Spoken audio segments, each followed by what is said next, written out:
ఎప్పుడో long back Ram Gopal Varma గారు ఇక్కడ సోమాజిగూడలో సీడీ షాప్లో బ్లూ ఫిలిం సీడీలు అమ్ముకుంటా పోలీసులు దొరికేసి ఆ తర్వాత పాపం ఆయన స్టేషన్కి అట్లకి వెళ్ళి వచ్చి పెనాల్టీలే కట్టుకుని ఆ టైంలో యూసఫ్గూడలో కొంతమంది సెకండ్ గ్రేడ్ ఆర్టిస్టులతో పరిచయాలు పెరగడం, అక్కడి నుంచి లక్కీగా శివ సినిమా దొరకడం, అక్కడి నుంచి కొంచెం ఎదరికెళ్తాం.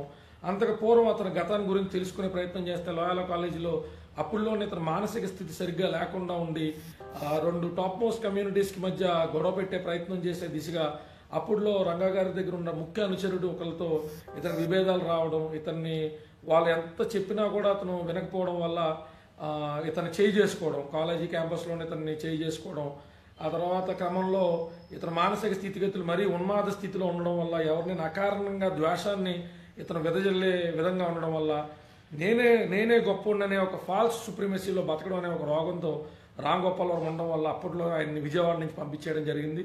ఆ కాలక్రమంలో విజయవాడ నుంచి అతను వచ్చేయడం, హైదరాబాద్లో జీవనోపాధి కోసం సీడీ షాప్ పెట్టుకోవడం, అది కూడా సక్రమంగా నడుపుకోకుండా అప్పుడులో ఉన్న పోర్నోగ్రఫీ విసిడీలు అతను అమ్మడం, ఆ తర్వాత క్రమంలో అతను అరెస్ట్ అవ్వడం, ఇలా చాలా చాలా అతని జీవితంలో జరుగుతూ ఉన్నాయి. జరిగిన క్రమంలో అతను ఒక రకమైన మానసిక ఉన్మాది కింద మారిపోయాడండి తన జీవన క్రమంలో. అది బార్డర్ లైన్ పర్సనాలిటీ డిసార్డర్ అంటారన్న సంగతి నేను ఆన్లైన్లో నేను నేషనల్ ఇన్స్టిట్యూట్ ఆఫ్ మెంటల్ హెల్త్తో మాట్లాడుతూ రామ్ గోపాల్ వర్మ ట్వీట్లన్నీ కూడా వాళ్ళకి పెట్టినప్పుడు నాకు వచ్చినటువంటి రిపోర్ట్ అనమాట ఇది. నేను ఐ థింక్ మీకు కనబడుతుంది అనుకుంటా. నేషనల్ హెల్త్ ఆఫ్ మెంటల్ హెల్త్కి పెట్టినటువంటి రిపోర్ట్ నేను మీకు షేర్ చేస్తాను.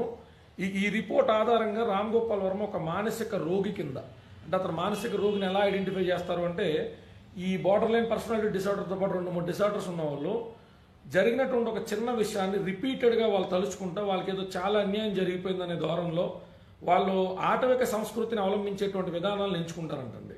అంటే ఇప్పుడు బహిరంగంగా నేను పార్న్ చూస్తాను, బహిరంగంగా నేను ఇంతమంది ఆడవాళ్ళతో తిరిగాను, టీఎన్ఆర్ ఇంటర్వ్యూలో చెప్తున్నప్పుడు మీరు ఎంతమంది ఆడవాళ్ళతో మీరు రొమాన్స్ చేసి ఉంటారంటే ఆ నెంబర్ చెప్తే నీకు ఆశ్చర్యం కలుగుతుందని ఒక మనిషి వ్యక్తిగత జీవితాన్ని అతి పచ్చిగా అతి బహిర్గతంగా మాట్లాడుతూ అనేటువంటిది బోల్డ్నెస్ కిందకి రాదంటండి, అదొక మానసిక రోగం కిందకి వస్తుందంట. ఎందుకంటే మనం బట్టలు వేసుకునేది లేకపోతే మన జీవన శైలి సంబంధించింది మనుషులందరూ ఒకేలాగా ఉంటామని తెలుసు. అయినప్పటికీ ఇతర మనుషులతో మనం హుందాగా ప్రవర్తించడానికి కొన్ని విషయాలకి ఒక పరిధి వరకే మాట్లాడడానికి మన సభ్య సమాజాన్ని నిర్మించుకున్నాం. మనం ఒక గీతలు గీసుకున్నాం, సమాజంలో ఇలాగే బతకాలని మనం కొన్ని రూల్స్ పెట్టుకున్నాం. వాటిని అతిక్రమించి బతకడం అనేటువంటిది హీరోయిజం అయితే కాదండి, అదొక ఉన్మాదపు చర్య, అదొక మానసిక రోగం. ఆ మానసిక రోగం యొక్క లక్షణాలు ఎట్లా ఉంటాయంటే, వాళ్ళు జరిగినటువంటి ఒక అంశాన్ని మాకింత అన్యాయం జరిగిందని అకారణంగా ఏటెళ్ల కాలం ఆ ద్వేషాన్ని ఎవరైతే జల్లుతూ ఉంటారో, ఆ ద్వేషాన్ని వెళ్ళగక్కుతూ ఉంటారో వాళ్ళ మానసిక రోగుల కేటగిరీ కిందకి వస్తారు. రామ్ గోపాల్ వర్మ అట్లాంటి ఒక డిసార్డర్తో ఉండడం సంగతి నేను కాదని చెప్పింది. నేషనల్ ఇన్స్టిట్యూట్ ఆఫ్ మెంటల్ హెల్త్కి రామ్ గోపాల్ వర్మకు సంబంధించినటువంటి ఒక 50 ట్వీట్లు పంపించినప్పుడు అతను పరిశీలించమని చెప్పి రామ్ గోపాల్ వర్మ పేరు హైడ్ చేసి నేను ఆ పేరుని స్ట్రైక్ చేసి పంపిస్తే మెంటల్ హెల్త్ అనేటువంటిది చాలా దారుణంగా అతను డిస్టర్బ్ అయి ఉన్నదనే సంగతి తేటతెల్లంగా అర్థమవుతుంది. అందుకని కార్యకర్తలు చెప్పేది ఏంటంటే, ఎప్పుడో ఒక సినిమా స్టార్ట్ చేసి భూలోక వీరుడు 007 అని చిరంజీవి గారితో ఒక సినిమా స్టార్ట్ చేసి పిచ్చెక్కిన ఒక పిచ్చివాడి కంటే దారుణంగా 18 షాట్లు 20 షాట్లు ఒకే సీన్కి చిరంజీవి గారితో చేపిస్తున్నప్పుడు అకారణంగా ఇతను ఆ రోజుల్లోనే చిరంజీవి ఎందుకు గొప్ప దేనికి అంటే, ఈ రోగం చాలా మందిలో ఉంటుందండి, మానసిక రోగం చాలా మందిలో ఉంటుంది. వాళ్ళు ఏంటంటే ఒక మనిషి ఎదుగుతున్నప్పుడు వాళ్ళని చూసి ఏంది ఇడిలో గొప్ప అంటే వాళ్ళు కంపేర్ చేసేసుకుంటారు అనమాట. కంపారిటివ్ అనాలిసిస్కి వెళ్ళిపోయి ఏంది గొప్ప, చిరంజీవి దేనికి గొప్ప, చిరంజీవి ఎందుకు గొప్ప అని మనం చూడడం మొదలు పెడితే ఆయన మొగల్తూ టు మెగాస్టార్ ఎందుకు అయ్యాడో, ఆయన జీవన ప్రయాణంలో ఎలాంటి ఒడిదుడుకులు ఎదుర్కొన్నాడో, ఆయన ఒక ప్యాషన్తో తపంతో వచ్చి సినిమా ఇండస్ట్రీలో అతని యొక్క ఏ సపోర్ట్ లేకుండా కేవలం అతను ఒక ఆహారం రీచ్ అయితేనే, అతను అభినయం రీచ్ అయితేనే అశేష తెలుగు ప్రజలు నాకు మెగా ఫ్యామిలీ వల్ల ఈయన ఆర్థికంగా చితికిపోయింది ఏమైనా ఉందా, పవన్ కళ్యాణ్ గారి వల్ల నష్టమైపోయింది ఏమైనా ఉందా, నాగబాబు గారు వాళ్ళు పాడైపోయింది ఏమైనా ఉందా, అలా ఏమి లేదు. లేకపోయినా అకారణంగా ఎప్పుడో ఈయన సినిమా వద్దు అని చిరంజీవి గారు చెప్పినప్పుడు ఆ గడిచిపోయిన 2 దశాబ్దాల క్రితం విషయాన్ని ఇప్పుడు నెమరవేసుకుంటా పనిగట్టుకుని ఇతను మాట్లాడుతున్నాడు అంటే అతను ఒక మానసిక రోగి. అలాంటి ఒక మానసిక రోగి ఇష్టపడే వాళ్ళు కూడా అలాంటి ఒక సైకాలజీ కలిగిన వాళ్ళు. ఎందుకంటే ఇప్పుడు ఒక బాగా టాప్ మోస్ట్ పొజిషన్లో ఉన్నవాడు రకరకాల కారణాల చేత రకరకాల మందికి నచ్చడు. ఆ నచ్చని వాళ్ళందరికీ కూడా రామ్ గోపాల్ వర్మ అంటే ఉన్మాదులే కావాలి. అంటే డైరెక్ట్గా ఏం చేయలేరు కదా, చిరంజీవి గారిని పవన్ కళ్యాణ్ డైరెక్ట్గా ఏం చేయలేరు.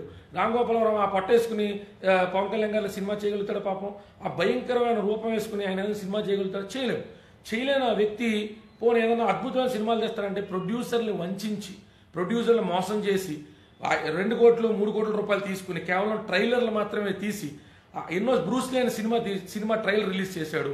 సినిమా ఏమైందని అడిగితే నా ఇష్టం వచ్చినప్పుడు రిలీజ్ చేస్తానంటాడు. అంటే పాపం అతను ఎలాగంటే కొంతమంది ఫ్యాసినేషన్తో ఊర్లో పొలాలు అమ్ముకుని వచ్చేవాళ్ళు ఉంటారు, ప్రొడ్యూసర్లు అవుదాం సినిమా ఇండస్ట్రీలోకి వెళ్దాం, అలాంటి వాళ్ళే రామ్ గోపాల్ వర్మ టార్గెట్. రామ్ గోపాల్ వర్మ ఇన్నర్ సర్కిల్స్లో కనుక్కుంటే అతను ట్రైలర్స్ సినిమా అనౌన్స్ చేసి ప్రొడ్యూసర్లను ఆకర్షించి ఆ డబ్బులు తెచ్చుకున్న డబ్బులతో బతికేటువంటి ఒక ఉన్మాది. ఈ మధ్యకాలంలో రామ్ గోపాల్ తీసిన సూపర్ హిట్ సినిమాలు ఏమున్నాయి? మరి అతని జీవనోపాధి ఎలా సాగుతుందంటే ఇలాగే సాగుతుంది. అందుకని ఒక సక్రమబద్ధంగా ఒక సినిమా ఒప్పుకుంటే చేసి కమిట్ అయ్యి ఆ కార్యక్రమాన్ని నిర్వర్తించేటువంటి వ్యక్తులు చూసినప్పుడు రామ్ గోపాల్ వర్మ లాంటి ఉన్మాదులు అట్లాగే ప్రవర్తిస్తారు. నేను కార్యకర్తలు చెప్పేది ఏంటంటే రామ్ గోపాల్ వర్మ పవన్ కళ్యాణ్ గారిని అనకూడదని కోరుకునే మన కారణకర్తలు ఊరకొక్క పరిగెడుతుంటే ఎన్నిసార్లు నా బెంజిగారాపి నేను ఊరకొక్కని కొడతాను? ఎందుకు కొట్టాలి? నా ప్రయాణంలో వెళ్తున్నా, అది నేను కారుతో పాటు సమానంగా వేగంగా పరిగెట్టగలుగుతానని దాని కాన్ఫిడెన్స్. నేను 5th గేర్ నుంచి 7th గేర్కి వెళ్ళాను అనుకో, ఆటోమేటిక్గా ఆ కుక్క కలిసిపోతుంది కదా. అంటే మనం వేగం పుంజుకుని ఎదరికెళ్ళాలి తప్ప మన కారానికతల పరిగెట్టే ప్రతి ఊరకొక్క దగ్గర ఎట్లా ఆగుతాం మనం? అది ఊరకొక్క అన్న సంగతి దానికి తెలియక అది ఖరీదైన కారానికతలు పరిగెడతా. నేను కూడా దాంతో సమానంగా, అంటే ఏదో ఒక టైంలో ఈక్వల్ అవుతుంది కదా, కుక్క కూడా మన వెనకాల పరిగెడతా. నేను కూడా కారుతో ఏం తక్కువ అని పోల్చుకునేటువంటి ఒక ఉన్మాది, అంటే దాని బలాన్ని ఎక్కువగా అంచనా వేసుకునేటువంటి అలాంటి మానసిక రోగుల్ని దయచేసి మీరు పట్టించుకోవద్దు. నా పర్సనల్ రిక్వెస్ట్ ఏంటంటే, మీరు నన్ను ఆ స్క్రీన్ షాట్లు పెడుతున్నారు మెసెంజర్లో, దాని మీద రెస్పాండ్ అవ్వమంటున్నారు. ఏమని రెస్పాండ్ అవ్వను? National institute of medical sciences లాంటివే, మెంటల్ హెల్త్ ఇన్స్టిట్యూట్స్ లాంటివే రామ్ గోపాల్ వర్మ ఒక మానసిక ఉన్మాది, భగవంతుడిని విమర్శిస్తాడు, ఆడవాళ్ళని విమర్శిస్తాడు.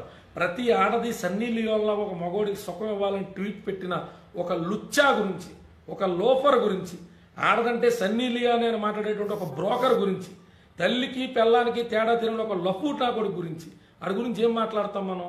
ఈ ఆడవాళ్ళందరూ సన్నీ లియోన్ లాగే సుఖాన్ని ఇవ్వాలి మగోడికి అని చెప్పినప్పుడు ఆ ఆడదాంట్లో ఆడ తల్లి రాదా, పెళ్ళం రాదా, కూతురు రాదా? అంటే ఆ ఉన్మాదికి స్త్రీలింగం పురుషలింగంలో స్త్రీ యొక్క శరీర భాగాలను మాత్రమే చూడగలిగే ఆ లోఫర్ గాడు, ఆ లుచ్చాగాడు ఏంది వచ్చి పవన్ కళ్యాణ్ గురించి 3 పెళ్ళిళ్ళ గురించి మాట్లాడేది? బహిర్గతంగా ఇంటర్వ్యూలో 100 మంది ఆడవాళ్ళతో నాకు శృంగార జీవితం ఉన్నదని చెప్పిన నువ్వు, ఒక మనిషి తన జీవితంలో జరిగిన ఎన్నో సందర్భాలు అనుచితంగా 3 వివాహాలు చేసుకుంటే నువ్వా వచ్చి మాట్లాడేది? నీ బతుకు 140 క్యారెక్టర్స్ మాత్రమే కన్ఫైన్ అయిన ట్విట్టర్కి 140 నిమిషాలు సినిమా కూడా తీసొచ్చేది ఏం లేదు. నువ్వు ఆ ట్విట్టర్కే పరిమితం అవ్వడం తప్ప అంతకు మించి నీదా ఒక స్థాయి, నీదా ఒక బతుకని అడుగుతున్నా. దయచేసి కార్యకర్తలు ఎక్కడా ఎప్పుడు రామ్ గోపాల్ వర్మ ఆ బతికెంతండి, పట్టుమని 500 మందిని 1000 మందిని ఇన్ఫ్లుయెన్స్ చేయగలిగే స్థాయి ఆడిది.